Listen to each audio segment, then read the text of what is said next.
Friday.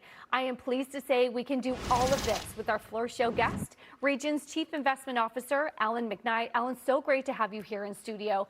Talk about the health of the consumer. Amex does skew higher end, but they say, the World Cup luxury spend, things look good. You nailed it. When you think about this transition from product to service and experience over the last couple of years with the U.S. consumer, it just keeps on going. And the strength of that, when we saw the World Cup, you see movie releases where you see all-time highs there. You go to almost to any experience right now and it's packed, airlines, et cetera.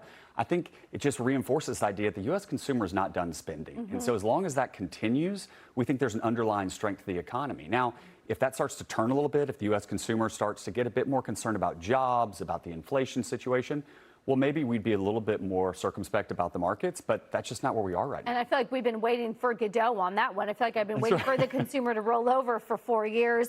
Earnings, though, is number one. Are you surprised by the resiliency of this market to focus on fundamentals and ignore noise from Washington, ignore noise from Iran? In a way, we think that earnings are really cutting the Gordian knot around geopolitics, around inflation, around interest rates. As long as earnings continue to be strong, and the report card from last quarter thus far has been very positive, if that can continue, we'll just keep climbing that wall of worry. We think that companies are still printing, and people can look past some of the other items out there. It doesn't mean that the geopolitical situation and inflation is irrelevant, but it can continue to push forward from a market perspective. Can they ignore negative free cash flow? I'm thinking about Apple and Tesla. Apple's 20 years positive. Tesla had finally gone a couple years positive, and then it turns massively negative.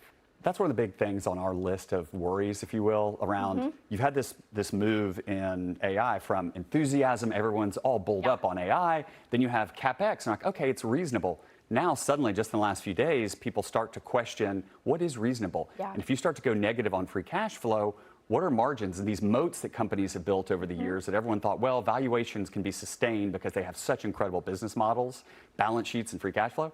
That all comes into question, and they have to start monetizing it. And the question will be over the next 6 to 12 months, is that possibly realized? If not, it's going to be punitive. What do you make of the market reaction? I read this statistic from Headquartered, and it really sort of highlights that wall of worry that you talk about. When you have a double beat, you beat on the top line and you beat on the bottom line, your share price this time around is only gaining 0.5%. That's half of what the typical gain is in the 5-year average.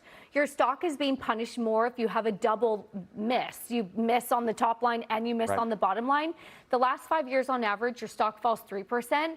This time around, and we're early in the season, but your stock falls 10%.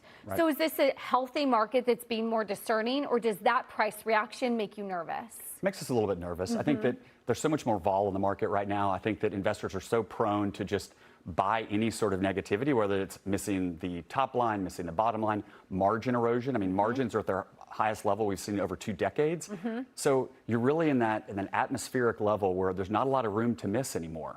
Now, what we have seen is even though companies may sell off in the short run, in many cases, we're now starting to see data that supports over the next 3 to 6 weeks, they come back as long as they can start to get back on track and people and investors hear the right things from them. It's just that immediate shock and all sort of feel of, we're going to sell the news and we'll wait and hear what we can find out. We are all obsessed with the Mag 7. I am probably one of the worst at that, but I think you sat down and you highlighted something so good. You said there are 493 other stocks in the S&P 500 that look good. I know the Russell right now is a little bit in the negative, but the closing high just a week ago was 3,024. So you're close to records on those small cap, domestically focused, sort of more American companies. How do you think about that? It's still all about earnings. And the idea of this 493, or what we call almost an area code theme, instead of the 7, worry about the 493, that broadening of the market. And the same thing is happening there in terms of earnings strength, margin strength, coupled with the idea that you have some M&A going on.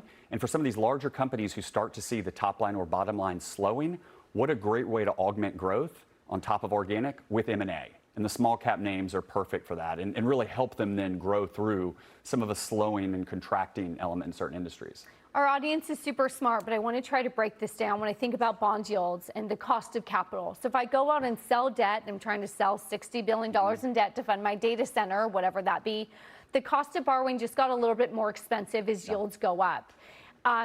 It also goes into how I value my company today. If I'm plugging in a 10-year yield into a dividend discount cash flow model, higher yields mean the value of my stock today is worth less. How concerned are you about rising yields breaking out of 18-month highs now?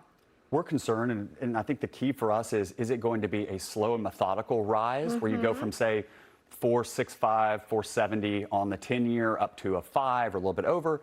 If that's done in a slow and methodical manner, that doesn't bother us. What we worry about is these spikes. If for some reason next week we get some commentary coming out of the Fed, our base case is they're not going to be raising rates from an economic perspective. But if any sort of commentary comes out about a quick or successive moves in terms of rate hikes, it's going to be problematic because there's been so much issuance of late. Spreads are so tight. Investment grade corporate bonds, high yield bonds are trading as tight as they ever have. And that always gives us a bit of pause. So we want to stay high quality. Do you see the 10-year going to 5% this year? We think it's going to be between 475 and 5. Again, as long as we don't see any other exogenous shocks coming into play, above and beyond even the geopolitical situation. But it makes us want to stay high quality and short to intermediate duration. You're not getting paid to go on the long end of the curve and go low quality right now. Alan McKnight, it's such a pleasure to have you. Always Thank a pleasure, you for joining us.